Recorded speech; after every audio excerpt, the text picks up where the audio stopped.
Well, thanks everybody for coming. So our main goal is to look over some of the new stuff, kind of answer some questions, and talk about really the most exciting new knives we have for 2023.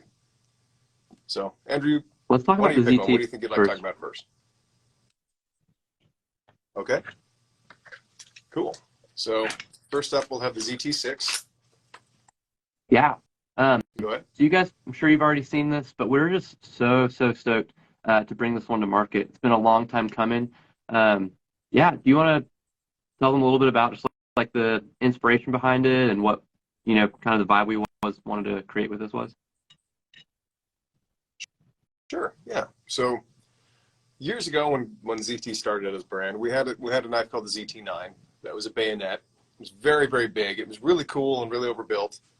And so we decided we were going to do something that was kind of a tribute to that. Similar style, similar look, but changed around quite a bit actually. So thinner blade stock, a little shorter blade. So going from a 7-inch or 7.5-inch blade to a 6-inch blade, and different texturing on the handles. Obviously no bayonet attachment here, no mounts, and making it quite a bit lighter with a 3/16 blade stock. And so this is still kind of that traditional Camilla style or K-bar style, somewhere between a fighting knife and a utility knife, but it's very comfortable. It's nicely balanced, and really just a great size. So something we feel is going to be a really usable knife, not just a collector's piece. I think that's probably my favorite thing about this is it's designed for usability, even though it's like looks super cool too. Yeah, I feel like the handle size is just perfect. I can get like a really good purchase on there, and the guard is like short enough to where you can really choke up on it there on the jump in on the spine. 3V steel with the Cerakote finish. I mean, really good for heavy use. Probably my favorite thing about it. Yeah. And then simple sheath. So again, a Kydex sheath with various attachment points, slots, and we have our rivet holes through it as well. It has kind of a soft primary retention, so it's not going to fall out, but it is probably best to have that secondary retention strap on there if you were going to mount it like this. But also really easy to get in and out, real comfortable. There's a nice, it's kind of hard to see here, but there's a nice thumb brake on the sheath here where you can push with your thumb and easily flex that Kydex if you need to move it. And it feels really good. We went through quite a few prototypes to get that sheath right, guys. So I hope you enjoy the feel on that. It's really happy with that. Cool. Do you want to talk about the next one? Yeah. So the other big one, the other big, guess you could say, elephant in the room would be the live wire. So this has been something that's been a long time coming for us. Our first out the front automatic. So we've been playing the automatic game for quite some time now. We've been really happy with the launch series and kind of where that's gone and how that series has grown. And so it was time to do something a little different. So the live wire is a fairly traditional OTF mechanism. So you have your release button on the top.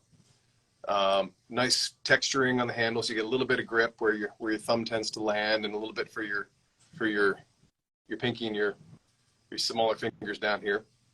Aluminum construction with an anodized finish. Reversible deep carry pocket clip. And just the biggest thing about this knife is just that really soft, smooth action. So I guess I can throw myself under the bus and say that when I was younger, I used to collect a lot of OTFs, and it was a big passion of mine. But I remember the first time I picked one up, it was a particularly heavy button action, and I remember being really embarrassed because I couldn't open the knife. And so we've worked really hard to make sure that this has a really positive action. We can't just have it kind of going out there slowly, but that button feels really smooth and really easy. You can do it with your index finger. People with small hands can operate it. Every time I see someone with small hands, it's like, please try it out. And we've been pretty happy about that. I feel like that's a big deal. As Kershaw is definitely, like, we view ourselves as a brand, like, for everyone. I think having an OTF that's so accessible is a huge part of that. Yeah, no, I agree. And being accessible to everyone, being something anyone can use. Yeah, I really love the action on that. Otherwise, CV blade, stonewashed finish. And just really comfortable. The other beautiful thing about OTFs that a lot of people may not necessarily know is that the way they work, as you push the button, you're loading the spring. So when it's just sitting in your pocket, the spring isn't under tension. Like when you have a side opening automatic, you're collapsing that spring and you're only able to hold it shut because there's a latch. So there is more of that tendency to worry about, well, will this open in my pocket or not? This can't physically do that because the spring is not under tension. It would take quite a bit in your pocket to move that button. I know I just spent the last couple of minutes saying, oh, that button's really easy to move. But sitting in your pocket, this is actually very safe to carry. And that's just a great thing. It's just really cool that, I mean, I've been carrying one of these for weeks and never had a problem. It's kind of ironic almost. I mean, it seems like, I think a lot of people view OTFs as a pretty intimidating knife, but it's actually like one of the safest ones you can carry, which is super cool. Yeah. Yeah, let me just fingers off the front of it. You're good to go. About, yeah. Sweet. Are you down to go on to the next one? Yeah, sure. Let's do that. You want to talk about it a little biggest bit? thing for me on this one, guys, the new Launch 15, is that we have Magna Cut steel. First Kershaw knife we've done with Magna Cut, and we are super, super pumped about that. Definitely keep your eyes open. There's more. There's going to be a lot more where that came from. It's just fun to get to use new steels. We're excited to start just like diversifying our steel catalog a lot, which is super, super cool. And we're really jazzed about that. We've got some cool micarta handle scales on here as well, in the front and the back, those inlays, I should say. And I love, I love micarta, Jim. So I think it's really exciting to get that on something like this. Yeah. Yep, exactly. Micarta is a tough one because it's not as rigid as G10 or carbon fiber. And so there are situations where it doesn't actually make sense on a knife. You always need to have some kind of liner backing it up. In this case, it's fitting in a pocket in the aluminum handle, so it's creating more of a texture than being part of the structure of the knife. And so it's really nice to have more opportunities to use micarta because we know it's popular and we love it as well. It's got that wonderful texture and that look, and then as it ages and it gets more of the oils from your hand, it darkens up and gets that smoother feel. So the micarta is really cool. It's fun to be able to incorporate it in the back spacer and have inlays on both sides, make it feel really complete. And having that hidden pivot design for that really clean, I've been calling it an American dagger. So more along the lines of classic American daggers than like Sarah Launch 8, which is based on more of an Italian stiletto. Yeah, I really love what you did you compare this to the Launch 8.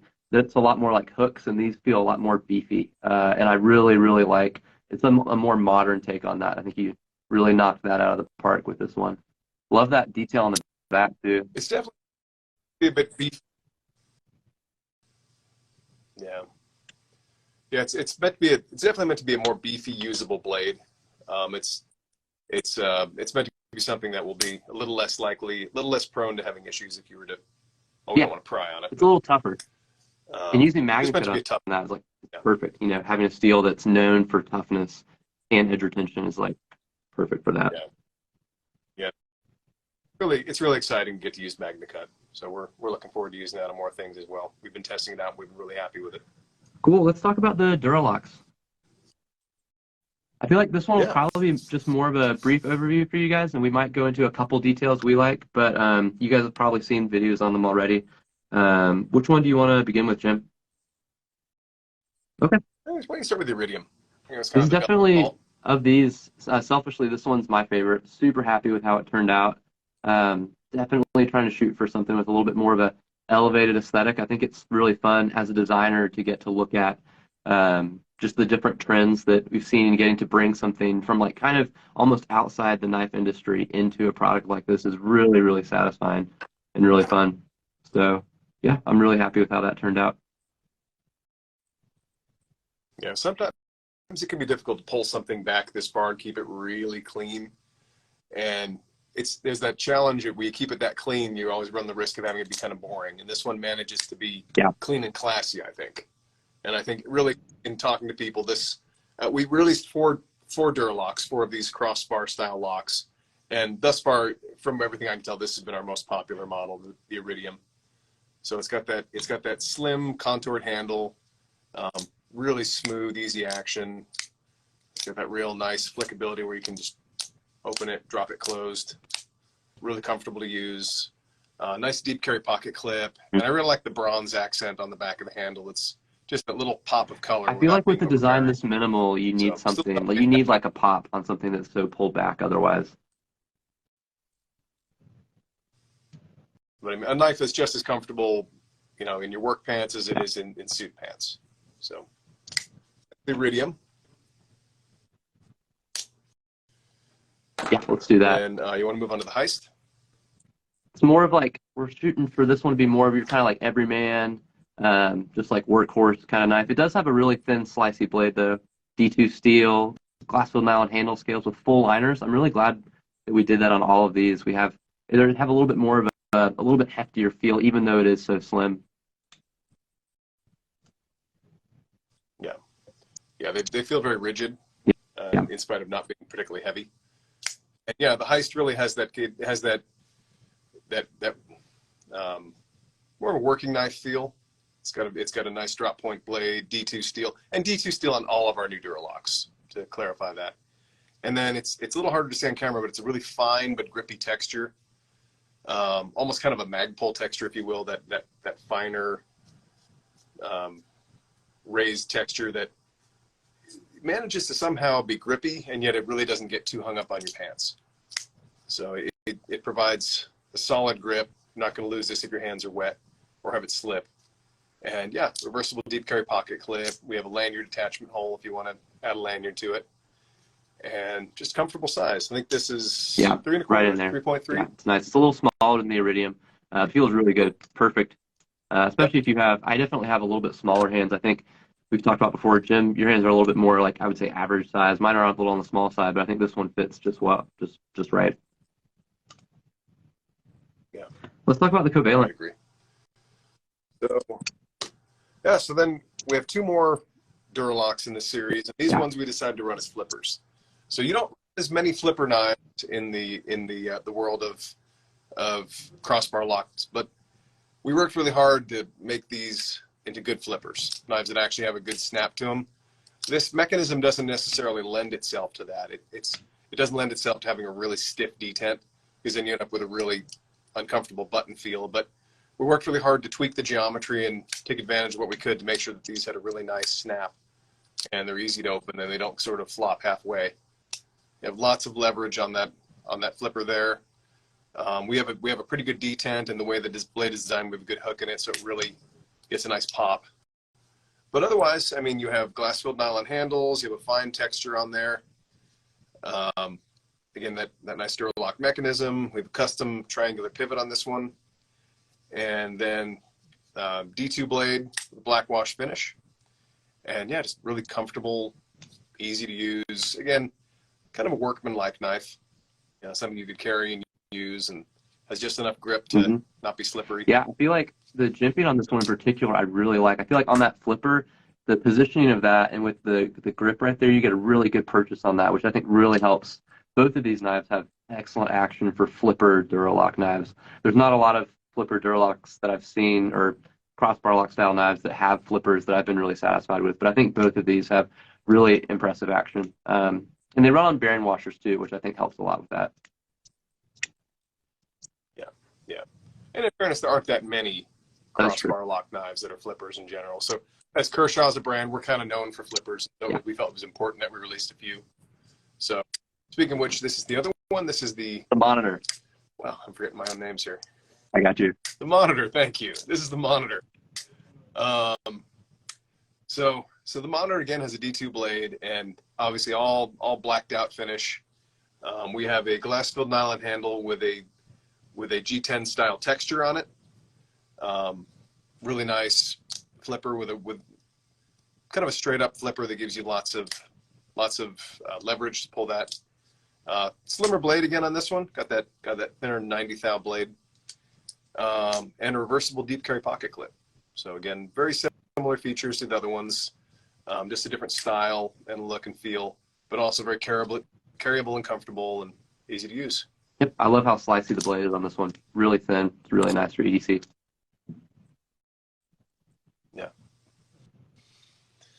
And so we're not going to highlight everything today. If you have questions about other knives in the lineup, we're happy to answer those. But the last one we're going to highlight right now is going to be the Balanza, which is our which is our entry-level butterfly trainer. And so this is something where it's meant to be, it's a much more aggressive price point. It's a lot more inexpensive, but it's still got that really smooth feel. Similar weight to our Lucha series. Nicely contoured handles, black washed finish overall, skeletonized blade, so it will mimic the weight of a live blade. Nice rounded tips, you're not going to poke anything. And again, just something that's for people who are trying to get into the sport, really want to learn about flipping and start to get better at it. It's a price point that we think will encourage more people to really start trying and learning how to flip. So that's the Balanza. And a little bit closer look at that there. Any comments on that? I really like what you did in just the movement that goes, just from a design standpoint, the movement through the handles is nice. And the weight relief in the handles I really like. I like how these, because they're stamped steel, we were able to, I don't know if you can see that very well, they're contoured more. They got a little bit of that slight contour, which makes them roll really smoothly. I also really like how the blade has been designed. The shapes that are cut out of that is really nice as well. I think that's good. Really great for a trainer. Yeah. And if you want to, you could take the latch off. You could pop the screws out and take the latch off. If you want a latchless trainer, that's also doable. Yeah, I think that's most of what we got as far as just like overview. So at this point, if you guys have questions, we're going to be paying attention to the chat. And if you got questions about a specific knife or whatever, just like fire away. I don't see any questions quite yet, but thank you guys so much for joining and hanging out with us. Day-to-day carry. Today I'm carrying a Launch 11 exclusive. I think it was Blade HQ. You'd have to Google and fact check me on that. It's got 20 CV blade steel, nice blue trim ring. What about you, Jim? What are you carrying? Well, to be honest, I was carrying a prototype. Top secret. I don't get to show, but when I'm not carrying that, I've been carrying a live wire a lot lately. So that's been kind of something that, it's funny. I didn't used to carry these much. I used to collect them. So it's been really fun to kind of go through. Like I know personally, like, as at the front knives go, I'd always heard the rumor, they gunk up and they stop working. And to some extent, yes, they have to be cleaned more often, and you have to keep a little bit of oil. Typically, I like to oil. I'll use another knife kind of point, but typically like to oil these surfaces kind of right. Gosh, my lighting is just not helping, but kind of right here and right here. Just a little needle drop of oil, if it starts slowing down, will actually help. And I wouldn't do a ton of goopy, nasty things with it out the front. They naturally kind of suck things into the handle. But I mean, for everyday tasks, opening boxes and cutting paper and doing things that I do, I've actually really enjoyed carrying it out the front. And as embarrassing as that sounds, someone used to collect them. I didn't carry them a lot. So that's been a fun experience. Awesome. Somebody else asked materials on the ZT6 handle. This is a olive green G10. I don't know if you can see closely enough there. You can kind of get the grain in there maybe. But yeah, it's machine G10, which is really good. And that texture on there helps you get, like I said, really good purchase on that knife. Great grip. And it's worth noting that the texture on that, the kind of texture you get on a flat piece of G10, like, I mean, on this knife, for example, that's not there. It is all machined off. So the texture you get on that knife comes from those large grooves in the handle. Yep. It is actually a smooth G10. It has the big kind of heavy texture in here. It's almost like an old truck tire or like a Vietnam combat boot. If anyone, gosh, I'm old. If anyone's seen the old Vietnam era jungle boots that had that big wide tread on them, it's kind of like that. It's a big, wide, comfortable tread that doesn't tend to tear you up as much. So you could use it without gloves and not. I was about to say something similar. I love that. Well, let me see if I can scroll on here. Oh, good. All right. Hey, technology hasn't defeated me yet. What's up, Chase the Wraith? Working up the road in Tualatin. Hope you're enjoying the cold. It's actually not that cold, but it is snowing a little bit, which is cool. Let's say Mitchell 049. How is our ballet song better than a Nebali's Vulp? I'm sorry, man. I'm not familiar with the Nebali's Vulp. I'll just say that in this case, like this one is meant to be. It's running on ball bearing washers, so it should be very tight and smooth. it flips really nicely without being too clanky. It's relatively, I know steel is never going to be the lightest, but it's relatively light. And again, that contouring on the handles is really comfortable. And then price point's going to be quite reasonable. Thank you all so much for joining. I'm seeing a lot of people jumping in. Someone asked about branding. How do we decide which gets branded what? There's a lot of factors that go into that. So I don't know if I've got a really good answer for you on that. I think for us with the Livewire, especially since it was automatic, we definitely wanted it. It felt kind of familial with the launch series, and that was something that we wanted it to kind of vibe with those. And I think if you look at that, it kind of bears that out. So it kind of fit into the Kershaw vibe. Our place in the world of automatics thus far has been something of it's a high-end knife, but it's we really work hard to keep that at a reasonable price point, something that more people can afford, and we really try to be aggressive with price points. So in that regard, we wanted to do this at the Livewires Kershaw, so it was something that was accessible to people. You know, there's the ups and downs of that, because sometimes people think, oh well, Kershaw's not worth that much, but we're working really hard to keep the price points reasonable for you, the consumer. So in this case, yeah, the Livewire represents that same. And I think that point about us trying to keep our main line like pretty accessible to most consumers leads into another question. Mr. Big Fish, what's up, dude?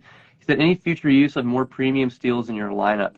Like I mentioned earlier, we're actually really excited about diversifying a lot of the steel in our lineup and giving you guys more exciting stuff, especially on the USA side. Like we started that off this year with 3V steel on the ZT, Magna Cut on the Launch 15. So we're getting into that for sure.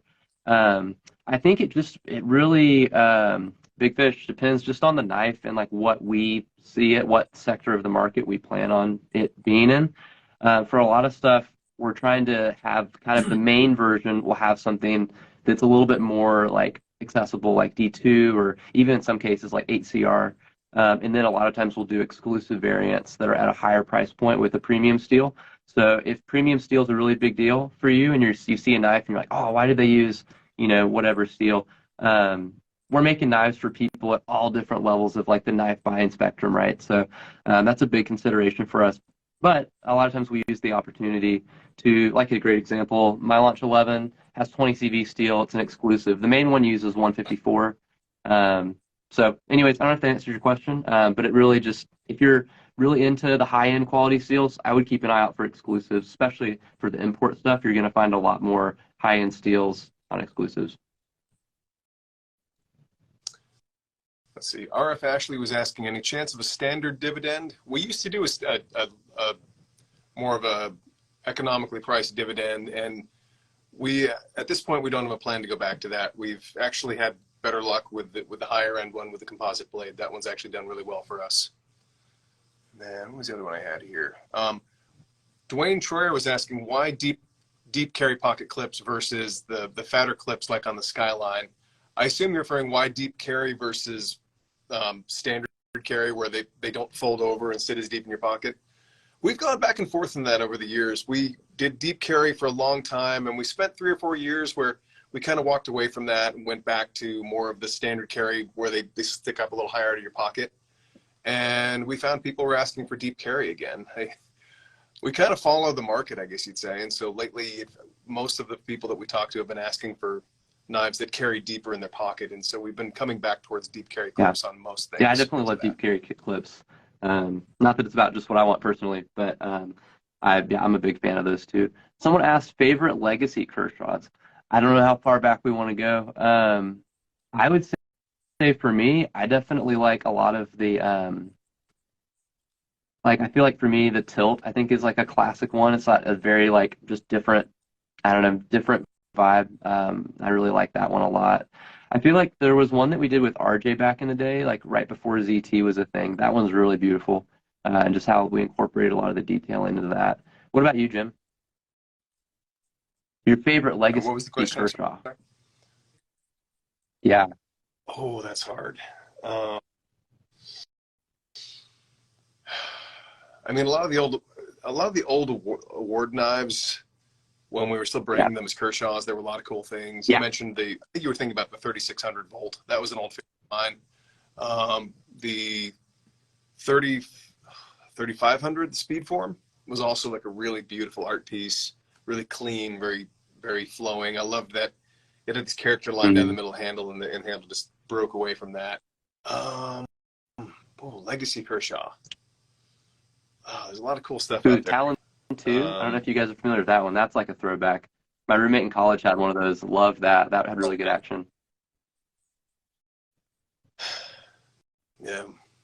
So I guess I'm leaning towards the high end stuff, but God, I used to have a titanium junkyard dog years ago with an SG2 blade that was a favorite for a long time. Old Tim Gallion. I know, right? Put me in the Wayback Machine now. DTO 300 exclusives, the Tad Gear exclusives with the carbon fiber handles. Those were always a favorite. Man, let's see. Just looking for more questions here. We may be kind of wrapping this up. Let's see. But we really appreciate y'all being here. I mean, I'm seeing so many people here and so many people having joined at different times, and we just appreciate you coming and listening to us. I mean, we're just two design nerds that mostly spend our day locked in our offices drawing pictures. So it's kind of exciting to get out here and talk to y'all, kind of like we're at a show. What's one of your favorite details on the knives that we've talked about so far, Jim? Just like a design detail. What's one of the best like elements that you've brought into a design that you're really proud of? On the current stuff, I mean, it's so hard to. It's like you don't want to take too much credit for things because everything's really been done. It's difficult to come up with anything truly innovative. I mean, I just like being able to use the micarta inlays. I mean, it's one of those things where it seems really stupid to say it like this, but there have been a lot of projects where it didn't make sense to use micarta. I love that detail. Being able to incorporate some project, you don't get to necessarily have things sort of go through the whole design, like having it on the back handle and into the back spacer and in the front. There have been a couple of knives. I mean, this is one we didn't talk about, but like the Shoreline, where we have this really fine texture, which is a bit of a departure from things we've done, and then being able to have they're kind of little L shapes that interlock into each other, and then having that transition into the back spacer as well, and so I mean, this is kind of a price point knife, inexpensive, simple knife with a contoured glass-filled nylon handle, but sometimes it's things like that where you come up with these little details that are kind of exciting and kind of different from what you've been doing. How about you? What would you say? Let me think. I think textures, like you mentioned, I think that's been a big thing for me this year. I really liked the two textures that we did on the Heist and on the Conduit as well. I think both of those, I'm really happy with how those turned out. I think another detail I'm just really happy with on the Conduit is just the grind and the plunge that we got on this. This is like, you talk about being a knife nerd.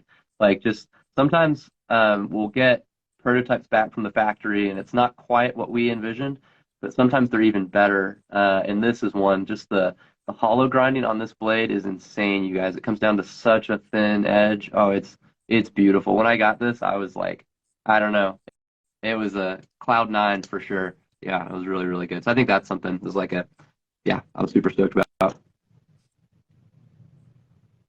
And one more thing I wanted to point out was Toxic Blood 2 had said, I like the fidgetability of the axis locking knives. And that's really a big part of these. I mean, it's funny, we talk a lot about people sitting on the couch and flicking their knives and annoying their significant other. And this is one of those ones that it's not just flippers, it's not just switchblades where you do that. I know there's a lot of fidgetability with the OTF. But maybe y'all would appreciate this. We did actually build a cycle tester and spend a lot of time letting the machine run these in and out to see how many cycles we could get before we had issues or failure or things gunked up. But we also did a lot of human cycle testing, and so we had one of our guys in the production department, Mikey, spent months just wearing through his thumb, opening and closing, And this was even before we'd gotten the action quite as sorted as this. It was a heavier button feel. And just everyone around him just listening to the click, click, click, click, click all day long. So it's definitely, I think there were sacrifices made that we The forget unsung about heroes. sometimes. And everyone having snap, snap, snap, snap. But getting back to what Toxic Blood was talking about, it was really important on these for us. The biggest thing we worked on, it's funny you think like, oh, you spend more time on the design, you spend more time on the prototyping. A lot of it with these was getting the action just right, making sure the spring weight was comfortable where you can easily manipulate it. It doesn't dig into your fingertips, and just again having that nice drop shot. And I love that. It's a big part of what a proper crossbar lock knife is to have that action where it's just easy to sit there and snap it open and closed. So that's actually I appreciate that comment. That was a big focus for us, and something that again you don't necessarily see when you're just looking at the product. Yeah, knife fidgeting's the best. I'm so blessed too. My wife, like, she not only like puts up with it, but like definitely has gotten into the knife journey with me, and I'm so grateful for that. Somebody asked about strata cleavers if we had one. We not only have one, but it's right here, and it is awesome. Yeah, we got two. So we got that 4-inch blade, D2 steel, frame lock on the back, really similar to the Stratas. Everything you love about those. Yeah, feels really good. Also similar to, if you're familiar with the Launch 14, we did a really similar choil here. So even though my fingers, you can see, I got pretty small fingers, but even if your fingers are a little bigger than mine, you got lots of room before you're running into that edge there. So really generous choil. I think it's really important on a cleaver, so you can really choke up on it without worrying about your fingers. You got a pivot collar right there. Really happy with how that detail turned out.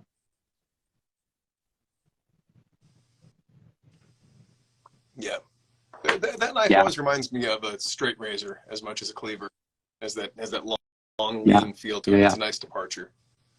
Someone asked if the live wire is made in the USA. Yes, it's 100% made in the USA. That knife, legally, that's very important, and we're actually really proud to be able to make these in the USA factory. So we actually put a little flag on the back of the handle of that camera. Yep. It actually got it. All right, cool. So Kai USA on the back of that with a little flag, which we put the little flag on all of the Launch Series knives. It shows up in various locations, but all of our automatics are made in the USA. Proud about that. Someone else asked if there are going to be any exclusive variants for the live wire. There for sure will be, so just stay tuned for that. Yeah, no, that's one that it was destined to have lots of exclusive variants. It's just going to take some time. It's a new product for us, and we're building them. We're having a lot of success, but it just takes time to kind of get that volume built up. So thank you for your patience. We appreciate it. Are we going to see future iterations on the subframe lock? What do you think, Jim? That's kind of your baby. That's something that we definitely love to do. I'd love to design a new subframe lock. That'd be a cool thing. That's something we don't get to do enough of. It's definitely kind of a tricky thing to get right. And yeah, so I think that'd be so fun. We'd love to do some. What would if you were going to describe your dream subframe lock, like ZT to me, what would that be like? Dream ZT subframe lock? I'd probably do something relatively small and easy to carry. I mean, I've done big ones and little ones. I mean, I was pretty happy with the Quad 7, which was a Kershaw. I kind of wish that knife had been. I think it would have been a nice knife. But yeah, something in that 3 1/4 to 3 1/2 range, I think would be perfect for me. Relatively slim. Sydney Owada. I'm so sorry. I just wrecked your last name. Sorry, Sydney. Great question though. What's your favorite blade shape? I would say, I want to say it's probably like a drop point or clip point. But honestly, in reality is probably a reverse Tonto. I've done a lot of reverse Tontos. I did so many, in fact, that a couple of years ago, our directors told me to stop doing them for a bit and kind of give it a rest. We've done so many of those. So, but I think right now I've definitely been on more of a clip point kick. What about you, Jim? Yeah, I mean, I've done a lot of clip points. I mean, I guess you have to call it a reverse Tonto-ish blade, but things with that lower tip, I find that for a lot of what I do, I find them to be very functional. So, I mean, having that lower tip, again, we all spend our lives opening Amazon boxes these days. I've got kids, and it's a lot. So that lower, I found when I get something like with a Persian blade, for example, where it really curves away, I find myself twisting the wrist over and over trying to get down there. Whereas something with that lower tip design, be it a Warncliffe or a reverse Tonto or something, even kind of a clip point where the tip's a little lower, I find that to be really functional and really easy to use. So that probably, I mean, these days that would be what I lean towards. That or drop point. You can, I'm easy to manipulate. Give me a cool drop point, and yeah. I'm always here for that. Someone asked, are there going, almost ravioli, great name, I love that. Are there going to be more product releases in 2023? Yes, definitely. We were super thankful to have a pretty good sized release for January, but you should keep your eyes open. We will have a few smaller releases kind of interspersed throughout the upcoming months. You know, came back across that branding question, and did we really answer that? Did we give a proper answer to that? Because a lot of it, basically, if you think about the Kershaw brand and the ZT brand, I think of it like Toyota and Lexus. So when we come up with a design, it can oftentimes go either way, but the ZT brand is meant to be very premium. So usually the more complex mechanisms, the more difficult things will become ZTs. And Kershaw varies quite a bit, actually, because we have some very high-end Kershaws now, and we also have some very economically priced Kershaws. So it's a wider range than you see in a brand a lot of times. But in the general sense, Kershaw gets the more economical stuff, and then also, for whatever reason, things that we're trying to be more aggressive at a price point in, whereas ZT is really meant to be very premium. That's solid. Yeah, I think that's probably what we got for today. Yeah, I think so. So thank you everybody for coming out and listening to us ramble. And so if you want to check out more of the new knives we have, you can check them out at either Kershaw Knives or ZTKnives.com. Thanks, guys. Thanks, Jim. Thanks, everybody. Later.